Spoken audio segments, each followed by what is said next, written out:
반갑습니다. 예, 옆에 계신 분들 좀 인사하시죠. 앞뒤로. 예, 반갑습니다. 오늘 하루 수고 많으셨습니다. 예, 수고 많으셨습니다. 감사합니다. 예. 자, 어제 강의에 이어서 오늘 이제 계속해서 이어지는 내용인데요. 어제 제가 말씀드린 내용들은 이제 주로 우리가 살아가는 시대 같은 시대입니다. 우리가 문명의 대전환기라고 할까요? 그런 시대적인 큰 변화를 이야기를 했고, 또 교회 교육에 있어서 위기 진단을 위해서 외적으로 우리 교회 교육에 어떤 영향을 주고 있는 요소들이 있는지, 또 내적으로 어떤 것들이 있는지를 우리 한번 살펴봤습니다. 그러면서 우리가 마태복음 5장 48절의 말씀을 우리가 다시 한번 기억을 하면 좋겠습니다.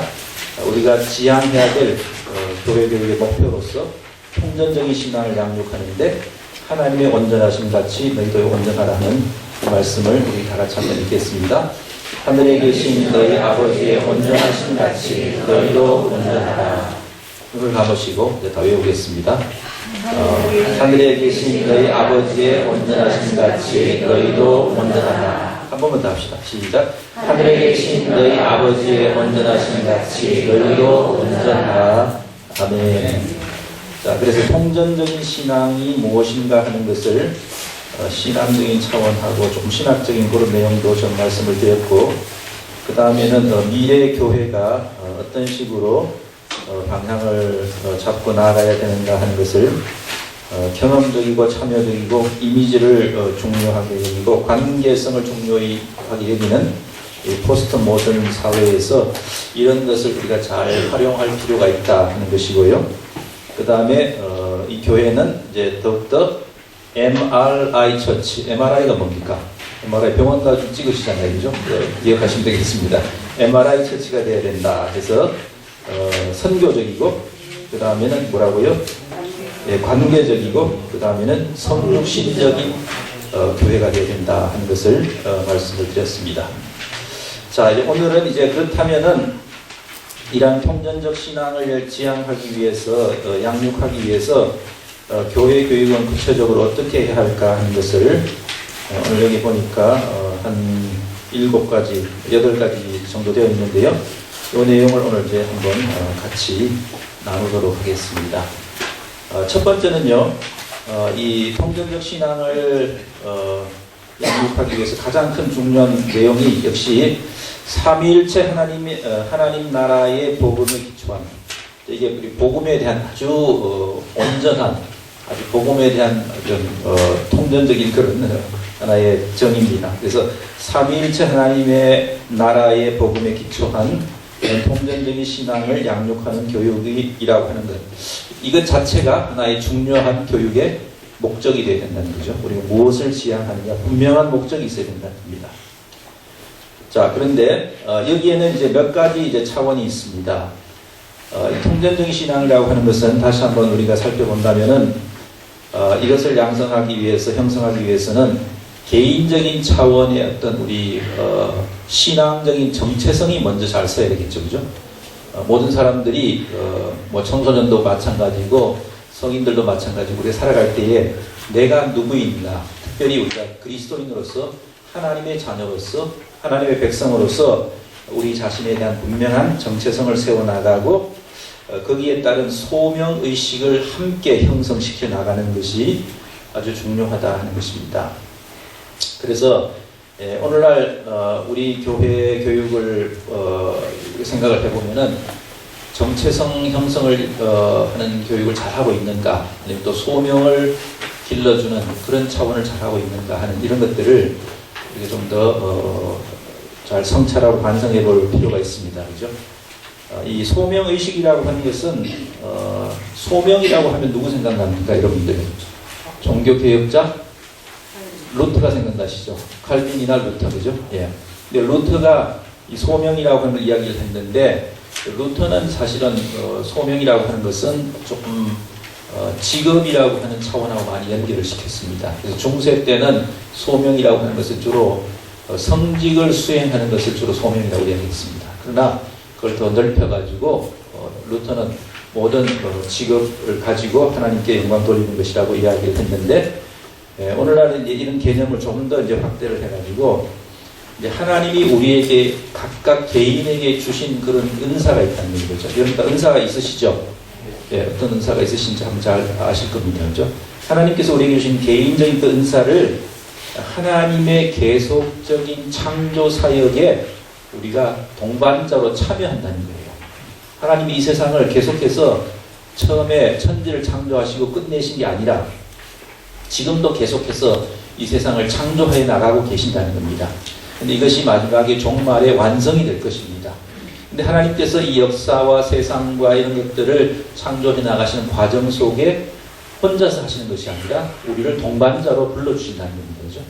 거기에 우리가 참여하는 것이 바로 소명이라는 겁니다. 그 속에는 여러 가지 다양한 게 있겠죠.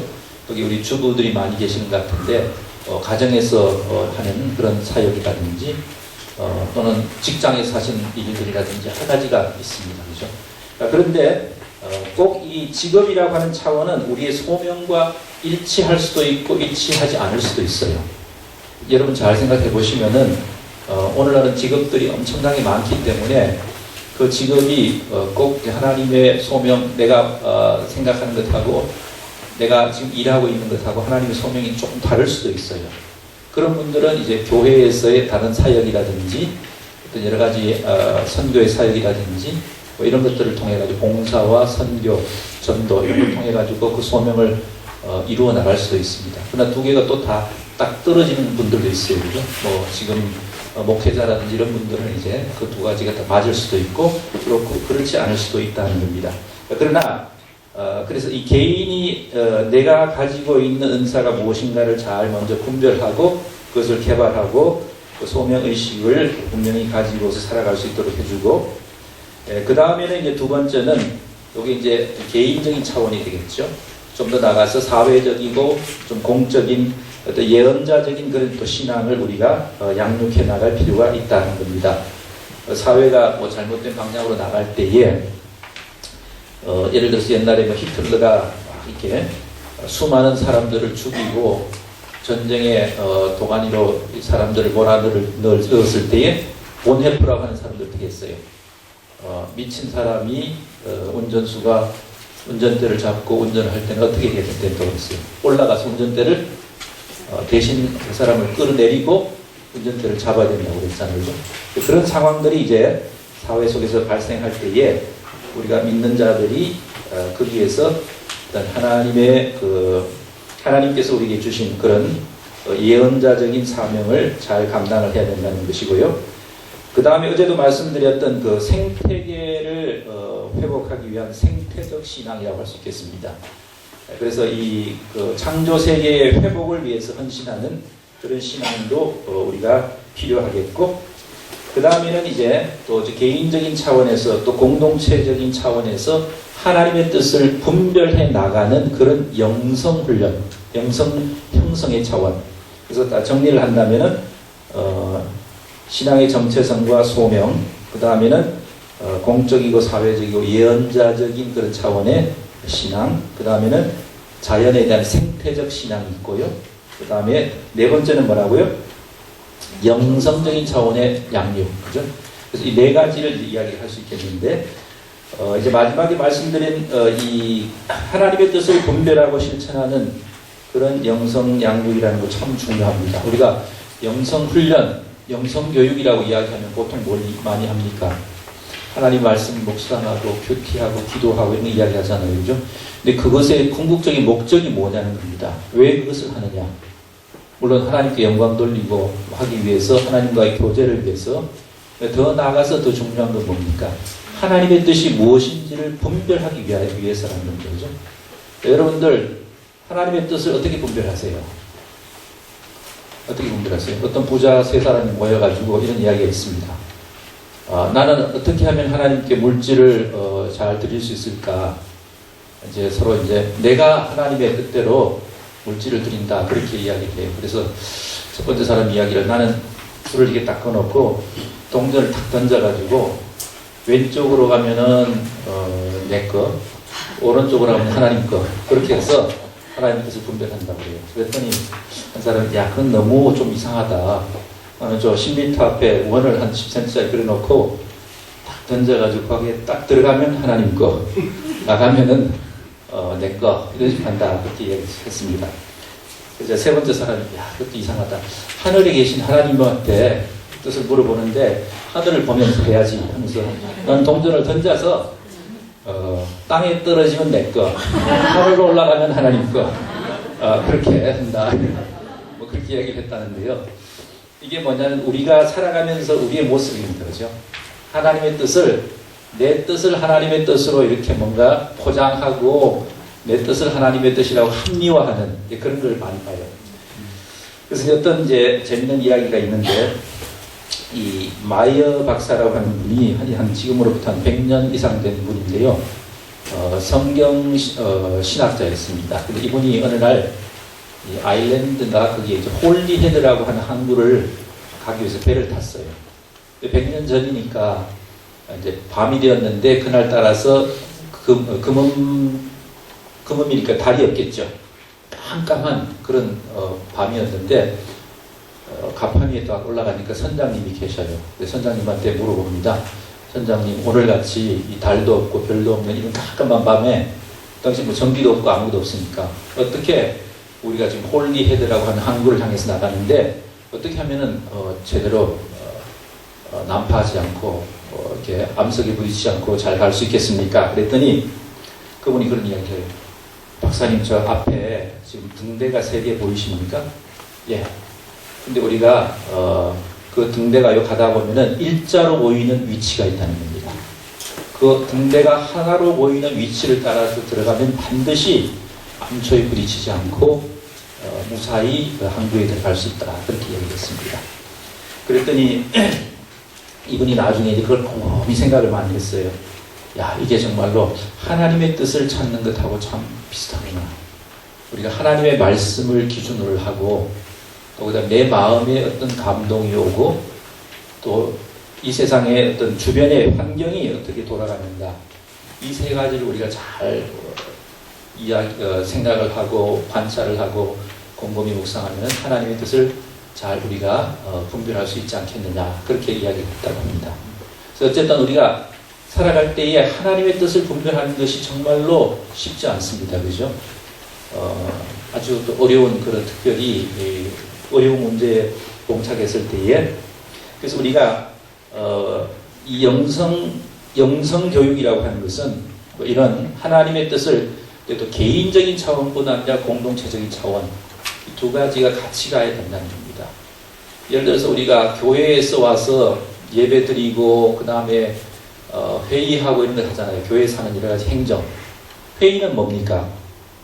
교회에서 하는 회의, 뭐 당회, 재직회 여러 가지 있잖아요. 근데 많은 경우에 사람들이 이렇게 교회에서 보면은 예배 잘 드려요. 근데 그 다음에 회의가 시작되면은 전투적인 그런 모습으로 많이 변합니다. 그죠? 재직회, 당회에 들어가면 뭐 어떤 교회는 심지어 이단 옆차기까지 하고 막 싸우고 난리 나잖아요. 그죠? 그러니까 이게 참 잘못된 거예요. 회의라고 하는 것은 우리가 하나님 앞에서 공동체적으로 하나님의 뜻을 분별하는 훈련입니다. 그래서 여러분들이 우리 아동 시절부터 아이들을 우리 교회 학교에서 훈련을 시킬 때에 자치회를 만들어서 자꾸 회의를 민주적으로 잘 할 수 있도록, 거기에 하나님의 뜻을 분별할 수 있도록 해주는 그런 훈련을 해줘야 돼요. 그래서 뭐 당회, 재직회 모든 회의가 정말로 하나님의 뜻을 분별하는 그런 장이 되어야 된다고 합니다. 퀘이크 같은 데는 그렇게 한다고 그러잖아요. 회의를 하다가 논쟁을 하다가 너무 이게 뜨거워지면 종을 땡 치면서 지금은 성령의 기다리심을 인도하심을 기다리는 시간입니다 하고 기도를 하고 잠시 쉬었다가 또다시 회의를 하고 또 기도했다가 또 같이 토의하고 이런 식으로 이제 회의를 한다고 하지 않습니까?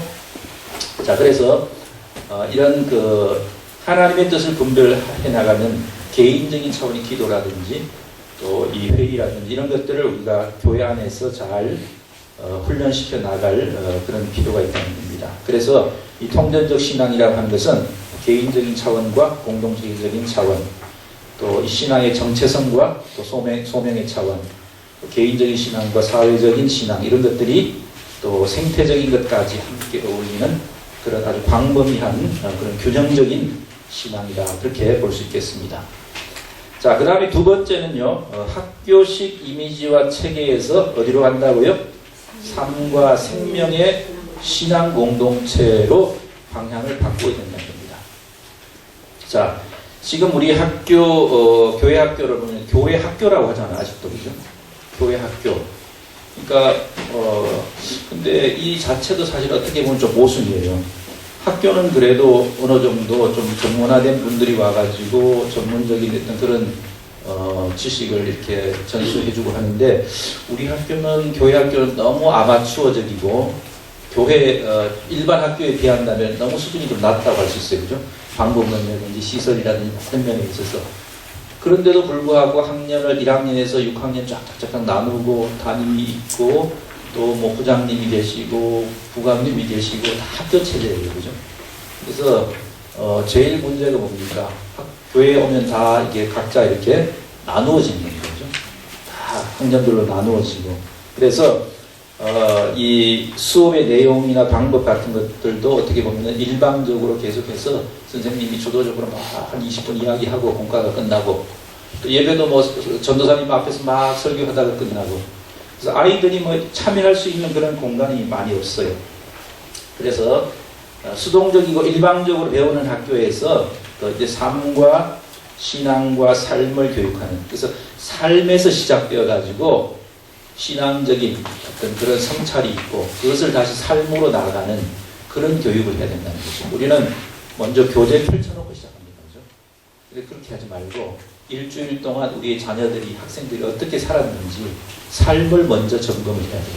그래서 어떻게 살아왔고, 지난주에 우리가 함께 나눴던 말씀이 여러분들에게 얼마나 영향력을 주었고 어떤 변화를 주었는가, 얼마나 또 그것을 실천하는 게 어려웠는가, 이런 것들을 그죠?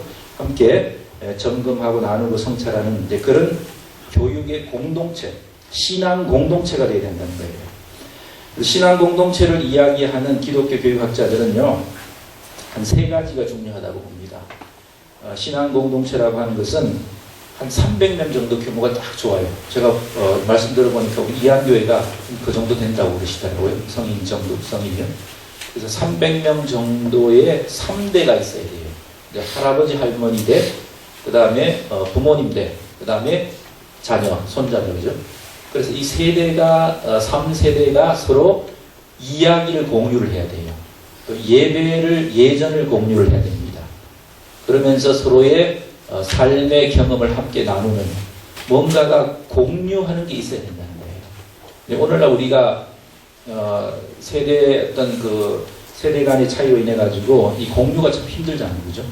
그래서 다양한 그런 노력을 통해 가지고 이 세대와 세대 사이의 이 벽을 허물어 나가는 이제 그런 교육이, 공동체적인 교육이 되어야 된다는 겁니다.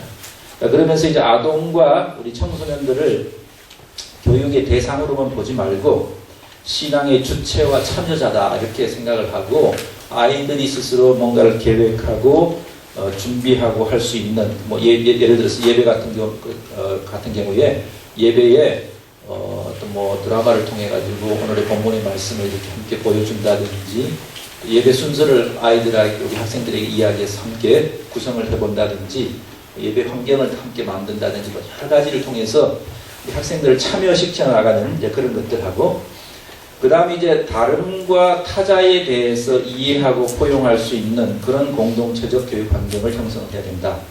그래서 다름에 대해서 우리가 교회에서 잘 교육을 해야 되는 거예요. 이 다름에 대해서 포용하지 못하기 때문에 일어나는 문제가 뭡니까? 학교에서 왕따 문제 아닙니까? 그죠? 나하고 조금만 달라도 우리들 아이들 사이에서 이렇게 왕따시키고, 쟤는 우리하고 다르다, 뭐 놀리고 이런 식으로. 그래서 이런 나와 다름에 대해서 이 타자를 우리가 이해하고 포용하는 그런 공동체를 만들어 나가야 된다는 거예요. 이 볼프라고 하는 예일의 어떤 신학자가, 우리 목사님이 예일에서 공부하셨는데, 그런 비유를 들었어요. 우리가 서로 포용하기 위해서는요, 여러분이 다른 사람을 안는 그런 걸 한번 생각해 보시면 좋아요. 아니면 악수도 마찬가지고, 악수는 작은 포옹이거든요. 여러분 안을 때 어떻게 됩니까? 뭐 달려가가지고 팍 안아가지고 숨 못 쉬게 하는 그런 배어허기라 그러죠. 그런 것도 있을 수 있지만은 사실 포옹이라고 하면 서로 반갑기 때문에 서로가 서로에게 먼저 팔을 열어주는 거예요. 그리고 어느 정도 기다려주는 겁니다. 저 사람하고 나 사이에 안전한 그런 것을 서로가 생각을 하면서 공간을 만들어준다는 거예요. 그 다음에는 어떻게 됩니까? 서로가 다가가서 내가 상대를 안으면 어떻게 돼요? 나는 상대방에게 안기게 됩니다. 근데 영원히 안고 있습니까? 안고 다니는 사람 못 봤죠? 풀어줍니다. 그죠? 다시 풀어줘요. 이 동작이 이제 연속되면서 우리의 자아가 바뀐다는 거죠.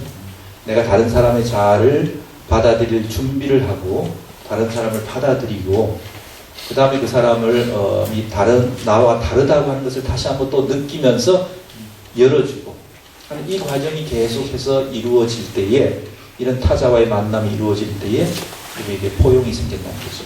그래서 다른 사람을 포용한다는 것은 내가 가진 정체성을 버리는 게 절대 아닙니다. 내가 가지고 있는 강한 정체성을 가질 때에 다른 사람을 더 잘 포용할 수 있다는 겁니다. 자, 그래서 이런 포용의 교육을 타자의 다름을 우리가 이해하고 포용하는 더불어 살아가는 그런 훈련을 해야 되겠고 그 다음에 이 세대 간의 분리를 지향하고 전 세대가 말씀드린 것처럼 신앙공동체 안에서 상호작용할 수 있는 할아버지 할머니가 우리 손주 손녀들을 또 부모들이 또 이 젊은 세대와 또 이 어린 세대들하고 모두가 이렇게 함께 상호작용할 수 있는 그런 공간과 기회를 계속해서 만들어줘야 된다는 겁니다. 그 다음에는 이제 그 세 번째는 뭡니까?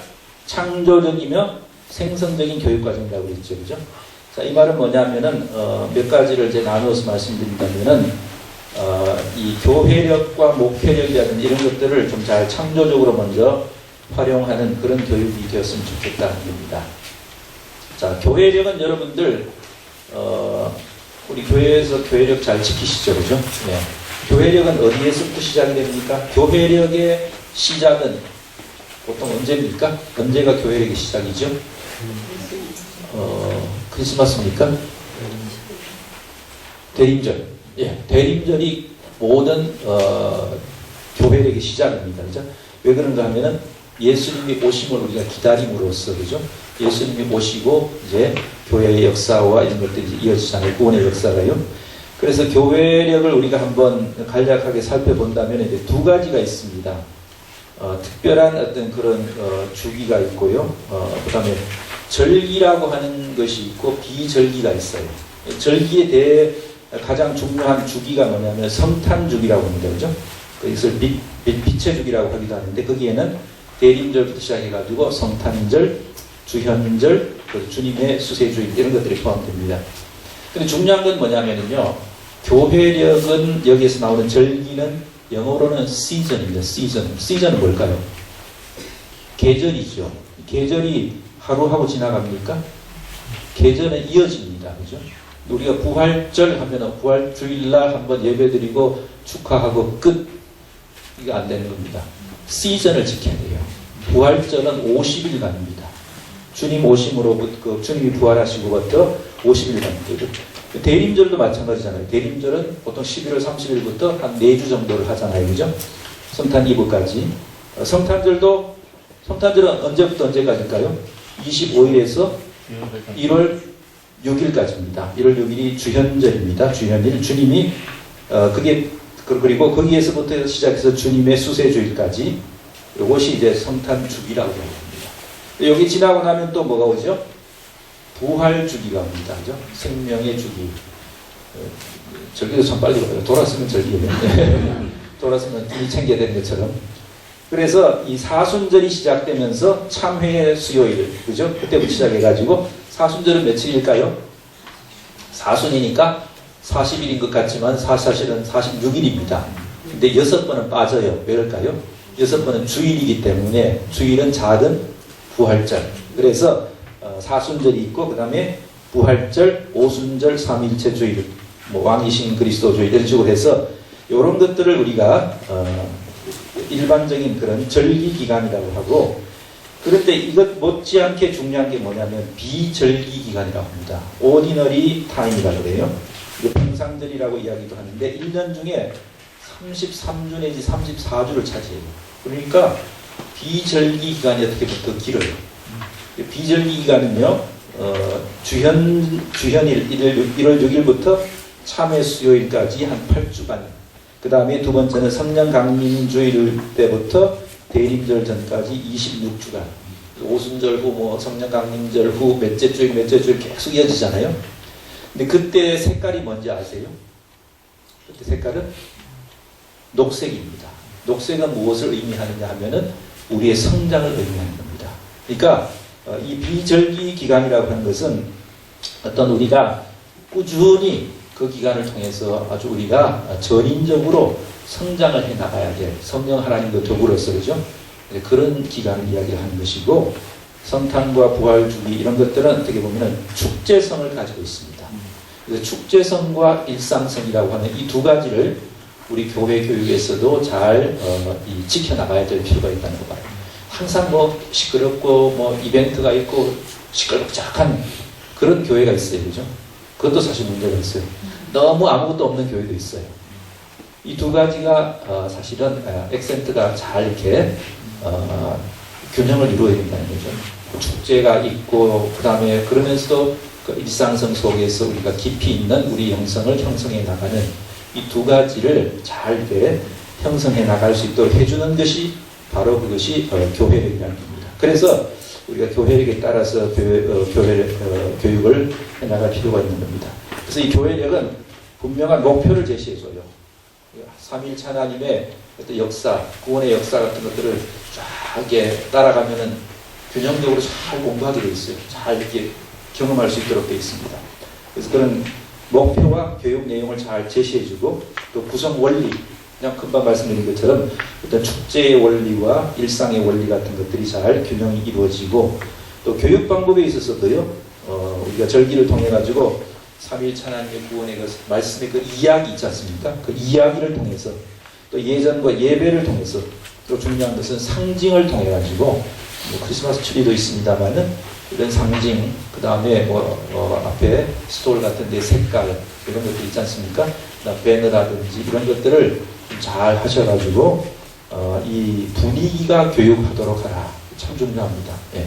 분위기가 교육을 해야 돼요. 말로 자꾸 교육하려고 하지 말고 그 교회에 우리가 예배드리는 장소에 들어갔을 때에 정말 그 자체가 뭔가 메시지를 우리에게 준다 하는 것을 그죠? 느낄 수 있도록. 요즘에 저는 참 안타까워요. 어디를 가도 성탄절이 없어요. 예. 그런데 교회에 와봐도 성탄절이 없어요. 그죠? 그래서 다행히 우리 이한교회에 와보니까 어제도 제가 저기 안화도신가요? 거기도 가보니까 아주 잘 이렇게 의미 있게 해놓으셨더라고요. 그래서 장례식이나 이런 거를 상징을 하되 의미가 있어야 됩니다. 의미가 있으려면은 그 절기에 대해서 공부를 하고 거기에 맞는 상징이 무엇인가를 우리가 같이 또 공부하고 이렇게 가르쳐야 돼요. 이런 것들이 이제 수십 년간 이렇게 이어지게 되면은 그것이 바로 우리에게 분위기를 통해서 상징을 통해서 우리에게 우리 자녀들을 교육하고 또 우리도 그것을 통해서 교육이 되어진다는 겁니다. 그 다음에 이제 교육적인 차원에서 내용이 있어가지고 개인적인 차원도 있고 사회적인 그런 차원까지 같이 아우를 수 있는 것이 바로 교회력을 통한 교회 교육이다. 그래서 절기 교육과 교회력을 잘 지켜나가는 그런 교육을 더욱더 철저하게 우리 해나갈 필요가 있지 않나 하는 생각이 듭니다. 자, 그 다음에는 이제 그 교회가 가지고 있는 5가지 기본 보통 사역이라고 이야기하잖아요. 뭡니까? 교회는 예배와 교육, 봉사, 진료, 선교 뭐 이런 것도 있지 않습니까? 그죠? 이런 것들을 상호 잘 연관을 시키면서 연중 교육 속에 반영하는 것이 필요하다. 어떤 교회를 제가 보는데 지금 제가 나가는 교회 보니까요. 이 5가지를 목사님이 목회를 하시면서 1년에 한 가지씩을 이제 주제를 내세우시더라고요. 원래는 예배를 물론 다른 걸 같이 하지만은 예배에 초점을 두겠다. 내년에는 교육에, 그 다음에는 봉사 이러다 보니까 목사님이 한 30년 목회하시니까 대여섯 번씩 이게 쭉 같이 돌아가요. 균형적으로 거기에 대한 각각에 대한 교육이 잘 이제 이루어진다는 거죠. 자, 그 다음에 이제 교육 과정을 디자인할 때에 우리 교육자들만 하지 말고 우리 학생들과 성도님들이 함께 참여해가지고 여러분들이 가지고 계시는 여러 가지 삶의 경험과 또 욕구와 어떤 여러 가지 필요한 것들을 삶에서 내가 살아가다 보면 내 신앙생활 할 때 이런 교육을 받아야 되겠다. 이런 게 있지 않습니까? 그죠? 그런 것을 교육학에서는 생성적인 주제라고 이야기합니다. 자기가 실존적인 상황에서 부딪혀서 정말로 필요한 그런 주제. 예를 들어서 뭐 어떤 게 있을까요? 뭐 여성들이 삶을 살아가면서 겪는 어떤 자녀들과의 어떤 갈등의 문제라든지 뭐 이런 여러 가지 그런 어떤 삶의 현장에서 나오는 주제를 우리가 잘 좀 반영을 하고, 그 다음에 또 중요한 것은 교육 과정을 정기적으로 좀 평가를 해야 돼요. 교회 교육에는 사실 평가가 잘 없습니다. 은혜롭게 아이고 은혜 받았습니다. 너무 좋았습니다. 하나님께 감사드립니다. 박수하고 끝입니다. 그죠? 이러다 보니까 이 발전이 없어요. 그러니까 뭔가 기준을 가지고 정기적으로 설문도 조사를 하고 우리 성도님들이 무슨 생각을 하고 계시는지 여기에 대해서 또 어떻게 또 개선점은 없는지 또 여러분들이 가지고 계신 생각이 뭔가 이런 것들을 그렇게 하고 그래서 교육 컨설팅 같은 것도 좀 받으셔가지고 교회 교육에 대한 체질 우리 체질이 지금 어떤가 이런 것도 진단받는 그런 노력들도 필요하지 않나 하는 그런 생각이 듭니다. 자, 그 다음 네 번째는요, 학습자에 대한 공감적인 이해. 이게 참 필요합니다. 눈높이로 내려가자는 겁니다. 그죠?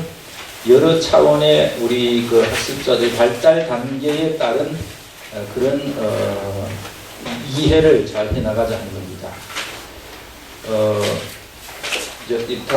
미국의 그 제임스 답슨이라고 하는 유명한 이 사람이 소아과 의사면서 Focus on the Family라고 하는 그 유명한 라디오 방송을 많이 진행하는 분이 있습니다. 그래서 이분은 가정사역 이런 것들 많이 하시는데 이분이 쓴 책을 제가 한번 봤는데 이런 이야기가 있더라고요.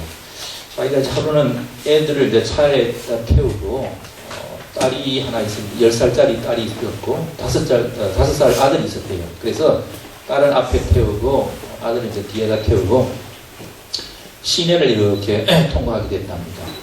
시내를 통과하는데 미국에 보면은 그 조금 안 좋은 포르노 영화관 같은 게 있거든요. 그러면 이제 포스터가 되게 야하지 않겠습니까? 그 앞을 지나가니까 딸이 그걸 딱 봤어요. 딱 보더니 얼굴을 찡그리면서 아빠 저거 안 좋은 That's dirty movie 아주 더러운 영화 안 좋은 영화지요. 그러니까 아빠가 그래 저거 안 좋은 영화야 그러고 이야기했어요. 뒤에 있는 아들이 그걸 들었는지 못 들었는지 가만히 있더래요. 그래서 이제 그날 이제 저녁에 아빠가 애들 이제 방에 들어가서 기도해 주려고 미국에서 베드타임 프레이어라고 그러잖아요.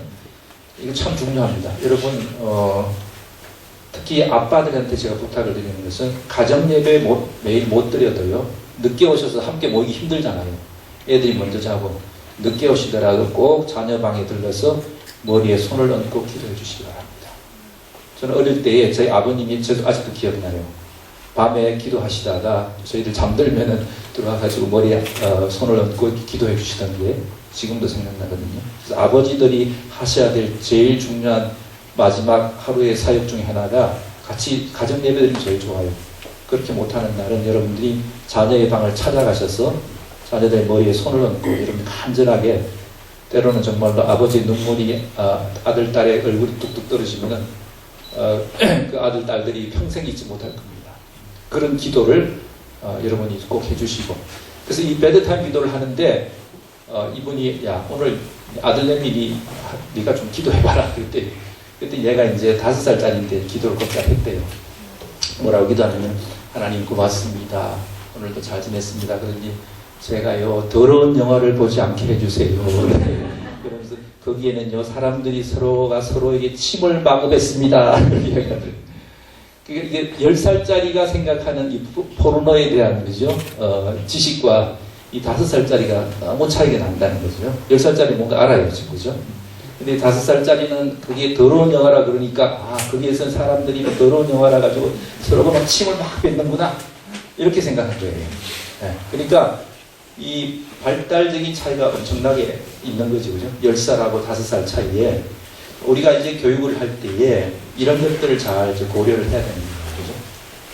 자녀들이 가지고 있는 이 눈높이, 다음에 또 한 번 더 말씀을 드리겠는데요. 그 다음에 이제 어디까지 했죠? 예. 여러 가지 발달 단계를 잘 우리가 이해를 해야 되겠고요. 그 다음에는 예를 들어서 뭐 우리 아동들이 가지고 있는 5가지의 중요한 질문이 있다고 합니다. 여기 보면은 나는 누구이고 왜 죽어야 하고 내가 마음 놓고 기댈 곳은 어디고 또 왜 다른 사람에게 잘 해줘야 되고 왜 어떤 아이는 다른 종교를 믿는가 하는 이런 여러 가지 아동들이 가지고 있는 이런 질문에 대해서 우리가 그들의 눈높이에 맞는 답을 잘 준비해서 해줄 필요가 있다 하는 겁니다. 그리고 또 특별히 청소년, 아동 청소년들에 대해서 그들이 가지고 있는 어떤 다양한 어떤 영적인 심리적인 욕구들이 있지 않겠습니까? 그런 것들도 우리 잘 이해할 필요가 있다 하는 것입니다. 그래서 이게 공감적인 이해라고 했습니다. 객관적으로 피상적으로 이해하는 것이 아니라 여러분들이 이제 자녀를 가지고 계시면은 우리 자녀들을 잘 이해를 하시잖아요. 공감적으로. 그런 식으로 우리 학습자를 이해하기 위해서 좀 노력을 해야 되겠다 하는 것이고요. 그 다음에 5번째는 이 교육 현장들 사이에 네트워킹이 이루어져야 된다. 자, 이 내용은 이제 목요일 날 좀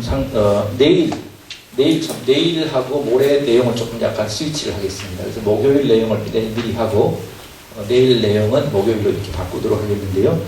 내일 다시 말씀드릴 내용입니다만은 우리 가정과 교회와 학교와 사회 또 사이버 공간 이런 것들을 우리가 교육 현장이라고 이야기합니다.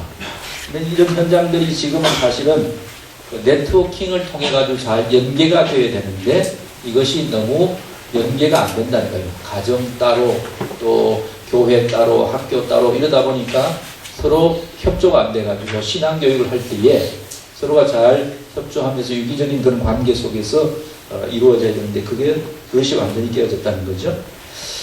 그래서 이런 네트워킹을 잘 하고 이를 위해서 교회가 중재자의 역할을 잘 감당할 수 있어야 되겠다. 그래서 이 내용은 내일 다시 한번 말씀드리겠고요. 그 다음에 교회 학교와 교회 내의 다른 사역 부서와 네트워킹이 잘 이루어져야 되겠다. 보통 뭐 부서마다 너무 이렇게 경쟁이 치열하기도 하고 서로 관심이 없잖아요. 그죠? 교회 학교 안에서도 영아부, 유년부, 초등부 사이에서 서로가 조금 협조하는 그런 네트워킹을 잘 이루어야 되겠고 또 교회 학교만 따로 놀지 말고 교회 학교가 여전도회, 남선교회 여러 가지 부서하고요. 유기적으로 관계를 맺어서 남선교회가 한 번은 찾아와서 우리 자녀들을 위해서 뭔가 이 프로그램을 하고 또 자기들에게 초대하기도 하고 무슨 그런 관계를 통해 가지고 서로가 좀 잘 연결될 수 있도록 하는 그런 교육이 되었으면 좋겠다는 겁니다. 그래서 이 교육 현장이 교회 안에서의 여러 부서들 사이의 네트워킹 또 나가서 여러 교육 현장들 사이에 네트워킹이 이루어져야 되겠다. 자세한 내용은 내일 또 말씀을 드리겠습니다. 그 다음에 6번째는요. 세대 통합입니다. 요즘에 우리 많이 이야기하는 뭐 간세대 들어보셨죠, 그죠? 통합교육이라고 하는 그런 말을 많이 하는데, 이 간세대 교육이라고 하는 것은 뭡니까? 여러 세대가 함께 모여가지고, 때로는 공동적인 경험을 같이 하기도 하고, 그 다음에 또 나이 연령별로 좀 나누어가지고 따로 학습을 하기도 해요. 그것을 병행학습이라고 합니다. 그러면서 각 부서 연령별로 거기에서 학습한 내용을 함께 모여가지고 뭔가를 발표할 수 있는 기회를 준다는 거죠. 그러면서 그 안에서 상호작용이 이루어질 수 있도록 함께 따로 함께 하는 이제 그런 원리 하에서 이루어지는 것을 우리가 간세대 교육이라고 이야기합니다. 그래서 다양한 세대 통합 그런 교육 프로그램을 했으면 좋겠는데 여러분들에게 오늘 유인물 나누어 드린 것 가지고 계시죠? 그죠?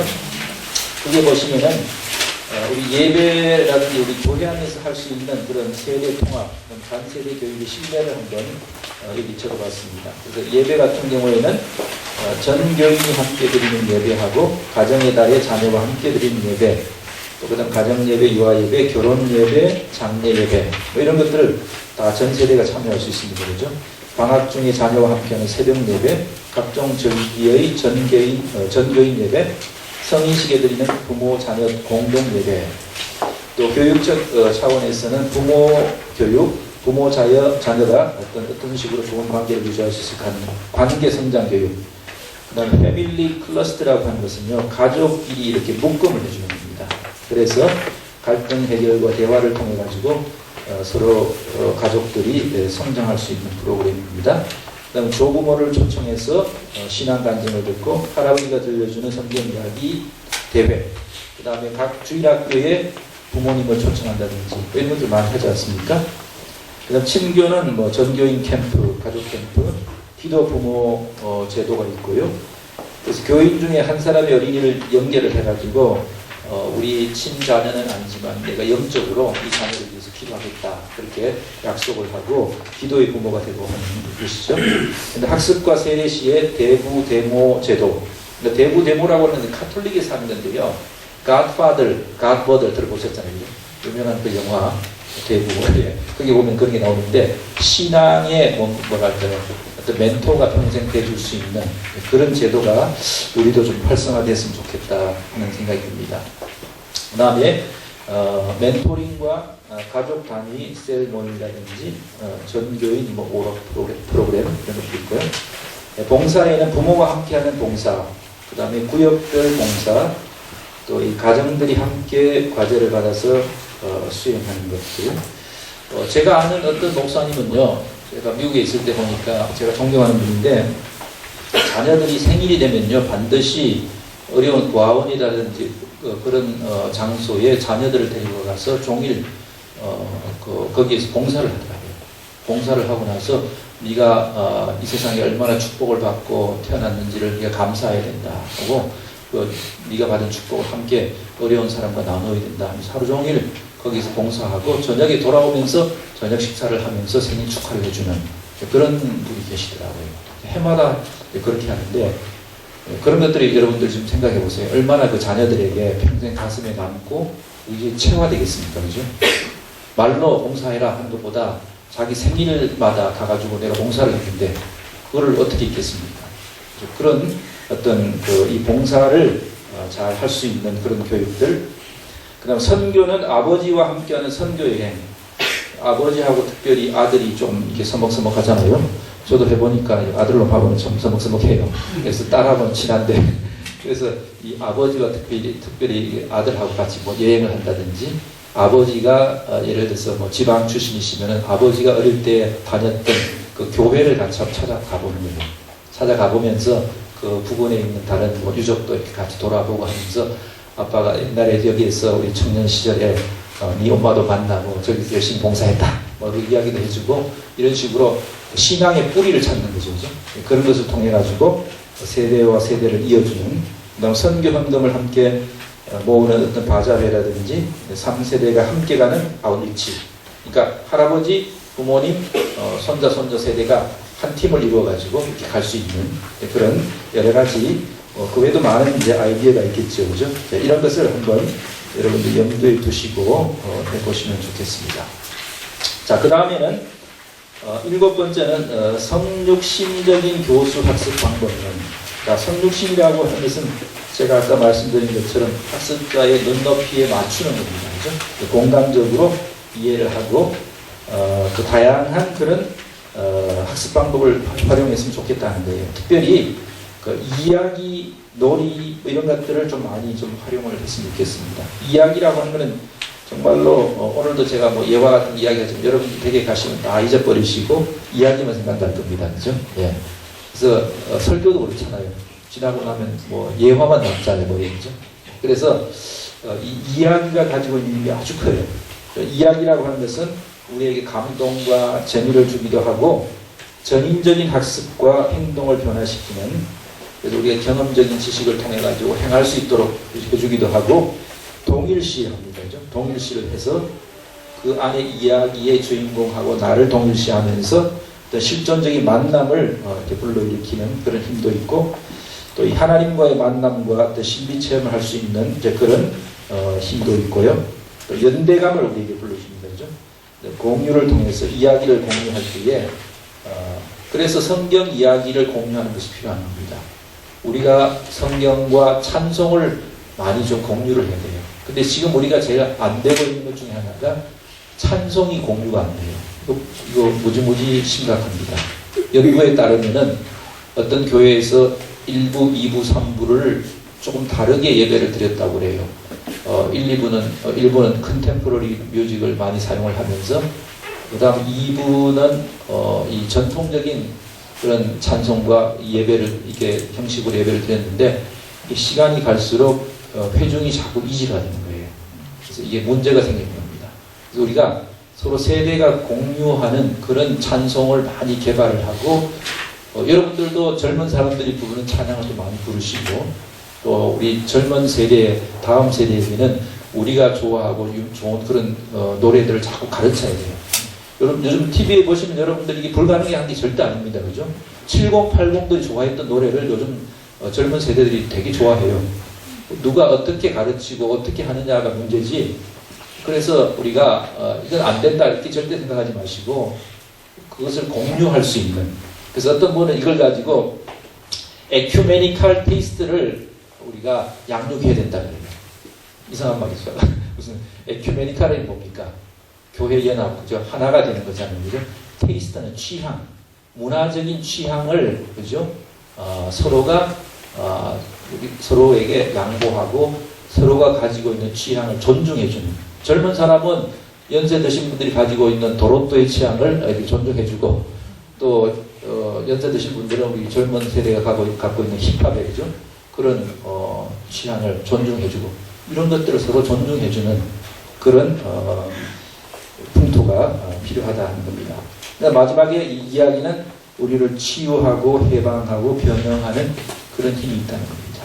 그래서 이런 이야기를 우리가 정말로 교회 학교 안에서 이야기를 잘 효과적으로 사용할 필요가 있고 미국 교회는 보니까 스토리텔러라고 있더라고요.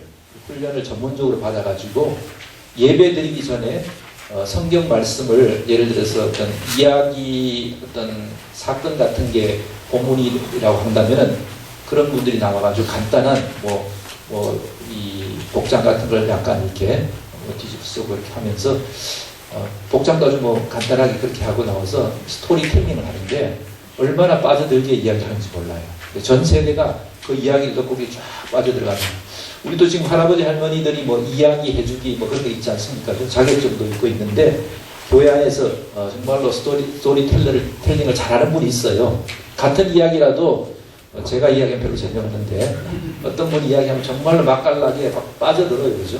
예, 그런 분들이 은사가 있는 분들을 잘 이렇게 소리를 개발을 해서 이 스토리텔링을 잘 할 수 있는 그런 교육을 했으면 좋겠습니다. 그 다음에 다양한 상상력과 이미지와 상징과 몸을 적극적으로 사용할 수 있도록 해주는 아이들을 너무 학생들을 가르칠 때 한 자리에 묶어 놓지 말고 그죠? 데리고 다니면서 아이들이 몸을 움직이면서 들을 수 있도록 좀 학습을 할 수 있도록 그런 환경을 좀 만들어줘야 되겠다 하는 것이고요. 최신의 다양한 매체, 인터넷이라든지 SNS, 영화 이런 문화적 트렌드를 적극적으로 활용을 했으면 좋겠다 하는 그런 바람입니다.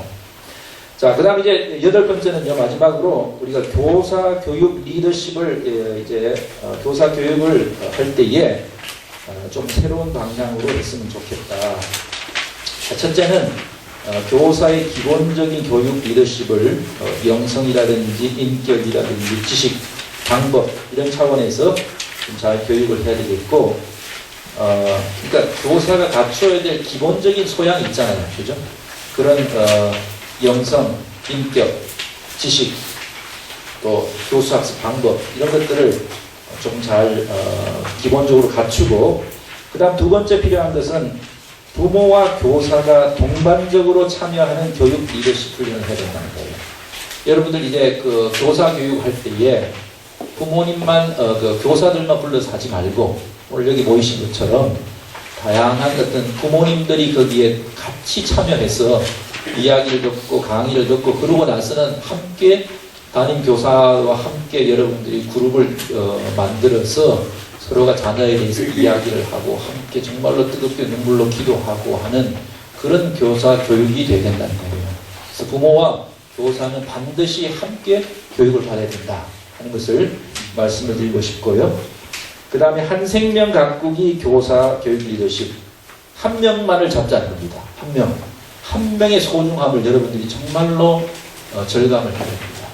그래서 올 한 해는 내가 이 아이 한 명을 붙잡고 정말로 내가 눈물 뿌리면서 내 정성을 다해서 얘를 변화시켜 보겠다. 1년에 한 명만 여러분들 잡아서, 아니면 6개월 이렇게 해가지고 한번 해보세요. 예. 10년만 하면 변화가 반드시 일어납니다. 예. 여러분들 한 명을 붙잡으세요. 한 명을 여러분들이 정말로 하나님께서 나에게 보내주신 생명이라고 생각을 하고, 이 주유소 습격 사건에 나는 한 놈만 잡는다 있잖아요. 한 명만 정말 여러분 잡으세요. 예. 그러면 변화가 일어납니다. 그 생명이 한 명이 변화되면서 다른 아이들이 또 같이 변화가 되고, 그 다음에 이 교사 교육 리더십에 있어서 공동체성을 강화하면서 교사들 사이에 하나됨을 이루어 나가면 좋겠다는 겁니다.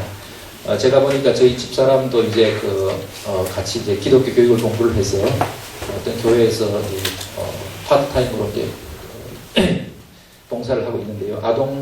아동부를 무려 10년째 지금 하고 있습니다. 그래서 이제 뭐 이번 연말까지는 하고 이제 그만두는데, 보니까 저희 집사람이 아줌마니까 그 같은 또래의 교사들하고 참 대화가 잘 통하더라고요. 아이들하고는 좀 많이 힘들어지는데 선생님들하고는 막 이게 뭐 모여가지고 못하는 이야기가 없을 정도로 모든 것을 일주일에 일어났던 이야기들을 함께 나누고, 그러면서 기도의 제목을 내어놓고 함께 울면서 기도하고. 근데 그걸 우리 집사람 보니까 정리를 다 해놨더라고요. 1년 이번에 이제 마지막 연말 모임을 하는데 1월 1일부터 마지막 12월 31일까지 매주 우리가 무슨 말씀을 가지고 묵상을 했고, 누가 어떤 기도의 제목을 나누었는데 어떻게 이루어졌다 하는 것을 짧게 해서 정리를 해서 차트를 쫙 만들어서 이렇게 딱 나눠주더라고요. 그러니까 이 교사가 정말로 하나 되지 않으면 교사가 흐트러지면 안 되거든요. 교사가 정말로 열정적으로 하나가 될 수 있도록 그런 강력한 어떤 뭔가 교사들 사이에 영적인 다이나믹이 일어날 수 있는 그런 모임이 일어나야 된다는 거예요. 제가 이제 충신교 이야기를 들어보니까 그게 이제 부모님들 그 기도회가 시작됐는데 몇 분의 부모님들이 앉아서 그냥 예배 마치고 눈물로서 기도하면서 그 기도가 시작이 되어가지고 부모님들 기도회가 뭐 150명씩 이렇게 모인다 그러더라고요. 그러니까 뭔가 거기에 가면은 치유가 있고 감동이 있고 그죠? 변화가 있기 때문에 모이지 않겠습니까? 그죠? 그래서 그런 어떤 영적인 다이나믹이 있는 그런 교사의 공동체를 반드시 만들어야 되겠다. 그 다음에 리더십 개발을 위해서 교회에서 좀 쓰세요. 전폭적으로 지원 좀 하세요. 딴 거 줄이더라도 다음 세대만큼 중요한 게 어디 있습니까? 그죠? 다음 세대를 위해서 여러분들이 교회적인 차원에서 꼭 전폭적인 그런 지원을 해주시고, 또 전문적인 교육 리더십을 구비할 수 있도록 그런 것들을 좀 제도화하시고 하는 노력도 필요하다고 봅니다. 자, 그 다음에는 평생 교육적인 관점에서 교회 전체적인 교육 과정과 연계된 그런 교사 교육을 해야 된다는 겁니다. 자, 이 말은 교사 교육 따로, 재직 교육 따로, 뭐 당회원 교육 따로가 아닙니다. 그러니까 교사들이 다른 데서 또 교육을 받으면요, 그것을 교사 교육의 일부라고 생각을 하고 인정을 해줘야 돼요. 여기서 이렇게 교육 받으면은, 그죠? 이런 교육도 좋은 교사 교육이잖아요, 그죠? 또 다른 데 가서 또 교회 안에서 다른 모임에서 교육을 받게 되면 그것도 하나의 교사 교육으로 인정을 해주고 하는 그런 이 전체가 이렇게 연계될 수 있는 그런 교사 교육을 실시했으면 좋겠다 하는 그런 생각이 들고, 평생 교육 관점에서 우리 교육이라고 하는 것은 교사 교육도 내가 평생 받아야 된다고 하는 그런 평생 교육의 관점에서 교사 교육이 이루어져야 되겠다 하는 것입니다. 예. 이제 전 정리를 하겠습니다. 그림을 하나 보겠습니다. 보이세요? 잘. 예. 자, 이 그림은요, 제가 그 매사추세츠의 그 스탁브리지라고 하는 그런 오래된 그 도시가 조그만 타운이 있는데요. 거기에 제가 잘 아는 우리 목사님도 잘 아시는데 그 교수님이 계셔서 거기 갔다가 노만 락웰이라고 하는 저런 어떤 유명한 일러스트레이터가 있더라고요. 이분이 세터데이 모닝 포스트라고 하는 옛날에 이제 오래된 그런 잡지인데요. 거기서 한 50년간인가를 사파를 그렸대요. 이분 미국에서 되게 유명한 분이더라고요. 그래서 이분이 그린 작품들을 모아놓은 미술관이 있더라고요. 그래서 거기를 잠깐 들러봤는데 여러분이 나중에 노만 락웰이라고 쳐보세요. 재밌는 그런 그림들이 참 많아요. 그 가운데서 이 그림을 보다가 딱 멈췄었어요. 제가. 제목이 뭡니까? Saying Grace가 뭐예요? 은혜를 말한다? 식사기도입니다. Saying Grace. Would you say grace? 그러면 이제 기도 좀 해주십시오. 이런 뜻인데 식사했어요. 식사기도 하는데 제 앞에 보면은 할머니로 보이는 분하고 손주로 보이는 애가 둘이서 그죠? 기도하고 있죠. 그죠? 음식을 앞에 두고 옆에 있는 사람들이 담배 피우면서 씩씩대면서 주위에 둘러서서 이렇게 보고 있어요. 이 1950년대 미국의 상황인데요. 창문 밖에 보면 어때요? 엄청난 건물이 올라가면서 막 이 뭔가가 산업화가 이루어지고 있는 거죠. 그런 시기입니다. 그래서 미국이 이제 이 시대에 그 이전에는 정말로 뭐 기독교 국가라고 할 정도인데 이때부터 이제 세속화가 진행되면서 이 교육 생태계가 이제 무너진 거예요. 신앙 교육 생태계가. 이때만 해도 뭐 이전만 해도 마을에 가면은 여러분 옛날에 뭐 언덕 뭐죠? 초원의 집 이런 거 보시면은 그렇죠? 온 마을이 다 크리스천들이잖아요. 그죠? 교회를 중심으로 살고 전부 다 그렇게 되는데 이때가 되면 이제 그런 것들이 무너지기 시작하면서 이제 뭐 이 세속주의자들이 많이 나타나고 그러면서 두 사람이 기도하는 것을 참 신기하다는 것이요. 아이고 아직도 기도하는 사람이 있네. 이런 식으로 본다는 거죠. 예. 그래서 저는 이걸 보면서 우리 한국 교회가 이런 참 현상이 일어나지 않았으면 좋겠다 하는 그런 생각이 하면서 정말로 믿는 사람이 동물원의 동물처럼 이렇게 바라보는 아직도 믿는 사람이 있구나. 그런 시대가 안 왔으면 좋겠다. 그러기 위해서 우리가 다음 세대에 투자하고 교육하지 않으면 안 되겠다는 겁니다. 그죠? 예. 그래서 우리 교회는 역사적 교회는 선교적인 교회, 목회적, 유기적, 박물관 교회 이렇게 유럽 교회가 흘러왔는데 결국은 마지막에 교회가요 박물관 교회가 지금 많이 됐어요. 제가 영국도 가보고 이렇게 많이 가보면은 요크라고 하는 지방에 가봤는데 상당히 교회가 많아요. 이상하다. 영국도 아주 교회가 많네 하고 가봤더니 여관이에요. 또 가봤더니 나이트클럽이에요. 정말로 예배드리고 하는 교회 기능을 하는 것이 10개면 10개 중에서 한두 개밖에 없더라고요. 네. 우리 교회가 그렇게 될 날이 멀지 않았다.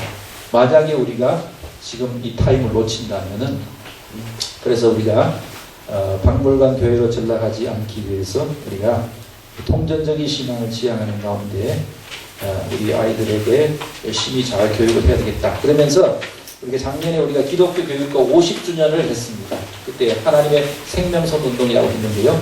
그걸 마지막으로 한번 읽고 마치도록 하겠습니다. 자, 첫 번째 다 같이 읽겠습니다. 시작. 부모는 자녀를 주일에 교회 학교에 데려다주고 교사와 손잡고 기도하자. 교사는 문과책을 펴기 전에 성경부터 펴자. 입술로만이 아니라 온몸으로 가르치자. 교육전도사는 두 번째 11조를 학생을 위해 사용하자. 숫자를 세기보다 한 생명에게 집중하자. 예배 시간에는 스마트폰을 끄고 마음의 문을 열자. 학교에서 수업 시작하니 기도하자. 지역사회 속에서 하루 한 가지 착한 일을 하자. 담임 목사는 주일에 교회 학교를 찾아가자. 교육 전문가들은 현장과 소통하자. 이 내용은 다시 한번 내일 조금 더 설명을 드리도록 하겠습니다. 우리 다 같이 기도하겠습니다.